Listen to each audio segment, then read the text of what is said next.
पूर्वतन डीजीपी तथा बीजेपी नेता प्रकाश मिश्र प्रकाशित पुस्तक को नहीं प्रश्न उठाइला बीजेडी। प्रकाश मिश्र द्वारा प्रकाशित पुस्तक कॉमेडी इन खाकी को नहीं गंजाम जिला बीजेडी सभापति रमेश चंद्र चाउ पट्टनायक प्रश्न उठाई बही को बैन करने को दावी करिसेंती।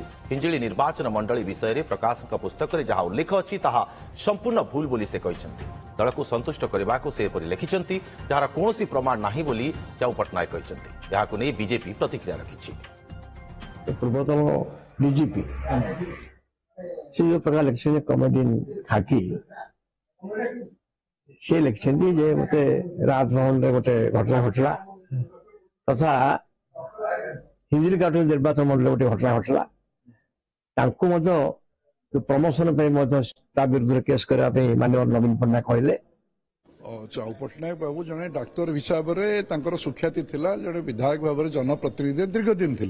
जेहेतु जनक दल में अच्छा जदि खराब लगी निश्चय सी क्या कथार कहते भी पाठकीय भाव में जो बहीटी पढ़ी लगी गणमाध्यम कही किंतु बही सब बही एथिरे जी लेखक सी तार अनुभव अनुभूति लिखापी आमर सांविधानिक विधि व्यवस्था समस्त अधिकार अच्छी।